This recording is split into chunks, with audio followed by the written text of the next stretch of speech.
Hello, I am Kristen Nelson. I am, I guess, more of the one that's carrying out the vision of Mission Coffee House. I have been given the title of just being able to be pastoral care down here, to be able to carry out what God's doing in this space. And we just know it's so much more than a coffee shop ran Monday through Saturday. We know that really hearts are gonna get changed. I'm Alina. I am part of the steering committee of Mission Coffee House. I'm also a runner for the Grandma's Marathon, helping to just raise the funds to get this place launched and off the ground and supporting this community. So I'm just joining alongside Kristen here to do that, to support her and get this thing going. Honestly, we realized in December, actually November of last year, that this project is so much more than we could imagine, right? And we needed a crew, we needed a steering crew. So in November of last year, we chose to bring those people forward. So we do have a crew of 5 people that are heading up. Honestly, what needs to happen down here every single day to be able to open this by Light Up Osceola of 2026. And so what that means is our pastor, Matt, had this crazy vision of raising the last of these funds by putting a team together to run Grandma's Marathon in June. And so like Elena had said, she is one of the runners. And you know what? It was so funny. God put it on me. And I said, you know, how am I supposed to reach these runners? How am I supposed to connect and make community with these 13 people that I have running and really lead this charge forward in the heart of that? And he said, well, you're gonna run too. And so here we go. We're gonna chat a little bit more about Grandma's Marathon. And I really just want you to hear Elena's heart and why she feels like she was called into this, why Cedar Bend is set apart, why Mission Coffee House is gonna make a difference in this little downtown, this cornerstone spot. That honestly, I feel like it's healing in here, right? And you'll notice as you come in the doors too, when we give some updates, we've painted it.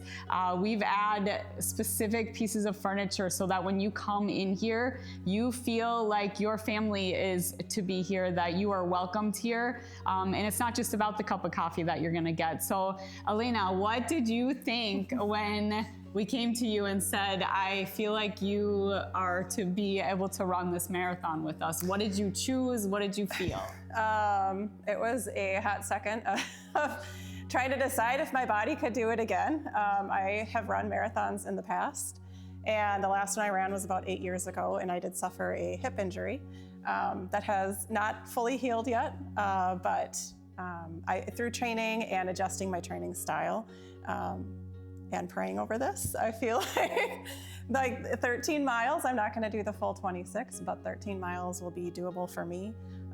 Also just being able to get out there and help spread the word about this coffee house, spread the word about the mission behind it.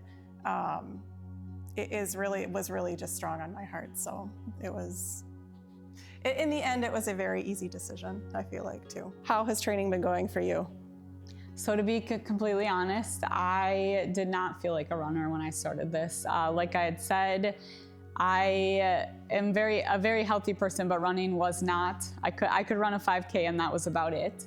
And so this is, as you would say, most definitely a fight for my life is what it feels like. Being able to jump on that treadmill, and honestly, for me, it's more about mindset. It's more about the change that's happening inside. So it has been a challenge to say that I'm gonna run 13 miles. And honestly, I don't even think it's sunk in yet that is where I'm going. Any, I guess, pointers for runners right now, or anybody who wants to run?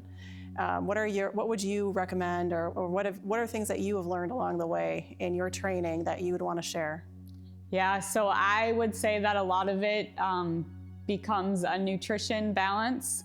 So being able to go after the nutrition piece, my body's healthy, but then it takes consistency and waking up when you don't want to and getting out and doing the hard work. And so I started out with 3 days of training. I've stayed with 3 days of training, but now it's a constant 5K is my minimum. And then I'm at a maximum of like 7. And so we have 2 months left. So that needs to continue to grow, but still hitting those minimums and the strength training to be able to move forward. So there is a lot of, it's a battle daily to get through this. what pushes you through the hard days when you don't want to get out of bed and get up early and hit those 5 a.m. reps or the 5 a.m. runs? So I personally have had the opportunity to sit shoulder to shoulder with a lot of mental health situations, a lot of substance abuse situations. One of my very good friends now, Pastor Ian, who also is part of just watching this vision come alive, has given me a lot of tools to work one-on-one with people, and being able to sit shoulder to shoulder with somebody that's suffering mental health, depression, anxiety, the fear of getting off their couch, the fear of the world. Honestly, when I'm on the treadmill and I'm 5 miles in and I think I can't go on anymore, it's kind of a flashback to me sitting shoulder to shoulder to that person, and God wouldn't want them to give up on life. So why would I give up on this run? And so knowing that we are going to offer hope, and knowing that we're going to offer the ability to stand in the gap for that one person, is what's pushed me into the next mile forward. So what I know about you is you've been around this community. You've also been around Cedar Bend. What do you feel like when you're out running? What do you feel like? What motivates you to run to get this building open? Right now, so when I look at our community, there are gaps in it. We are a small town, and we're a small town in Wisconsin, which means we've got more bars than streetlights. And one thing I have recognized just over the course of the years as a mom, that when I want to connect with friends, I'd like to be able to do that locally, but not find myself sitting in a bar. And that's where Mission Coffee House kind of steps in, and just seeing that vision that this could be a great place for community of all types, where we can come together, and whether my girls are with me or they're not, just to be able to bring them here and know that this is a safe place, that it's a healthy place to be, that they will enjoy it. That's really what's been driving behind this. So I love it. So it is important that we do also ask, how are you doing and how is running going? Running's been going well.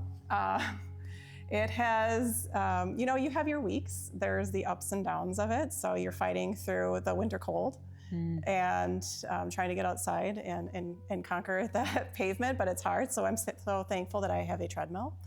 But also too, there's just the fact that I am a working mom, and there are things that come into play, so it can be difficult to keep that structure and that schedule.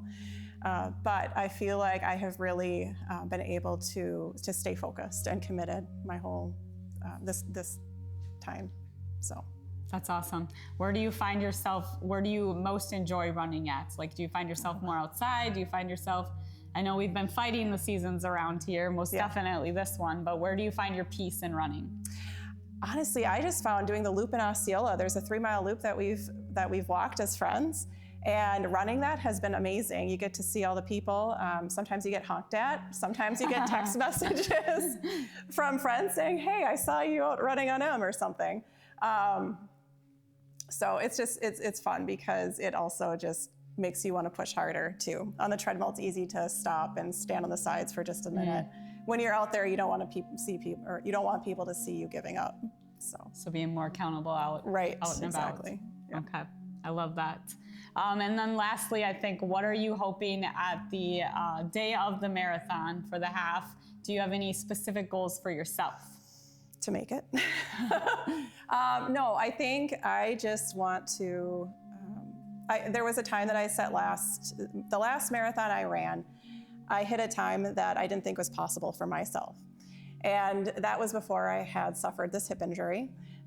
Realistically, as I've been training now, I realize that may not be a realistic goal this time around, but there are some other times that I'm just gonna be shooting for, knowing that whatever comes and happens. But I've been training hard, and so I know that my body will pull me through that. And I've got a great lineup of music too.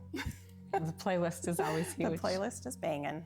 Yeah, that's awesome. So Elena, is there any personal tie that you have that aligns in the mission that would want you to do this run and do this work forward? Yeah, I do. So my daughter, I won't name her, but I do have a child who does suffer from mental health. And it's been tough. It's been a season of discovery. It's been just a season of challenge, and realizing that when it comes to mental health, there's not a lot of resources, or there's just not enough resources out there. So we've struggled through finding resources for her to help her, and also just help ourselves too, because as a parent, it's so easy to slap Band-Aids on cuts and bruises and give them a pack of ice. But when it comes to mental health, you can't do that. And if you haven't actually walked the walk, it's hard to understand just what they're going through and how you can help and support them. So with part of Mission Coffee House's vision, also partnering and supporting and providing hope for those going through mental health crises, and even maybe the parents as well. That is something that I truly feel like I just want to get behind and help and just be a part of that. Well, we do want to thank you very much for taking up this challenge. Honestly, to thank you from the bottom of my heart that you've also come alongside of me on the steering committee. There is so much that Elena has done behind the scenes in setting up the events that you will see around here, and really just taking up a big charge in that. And so thank you very much for just serving with your heart and honestly getting through the grit. Because I do know that's one thing God has shown me about you, is that we need those gritty friends, and most definitely that's you. So thank you very much for that.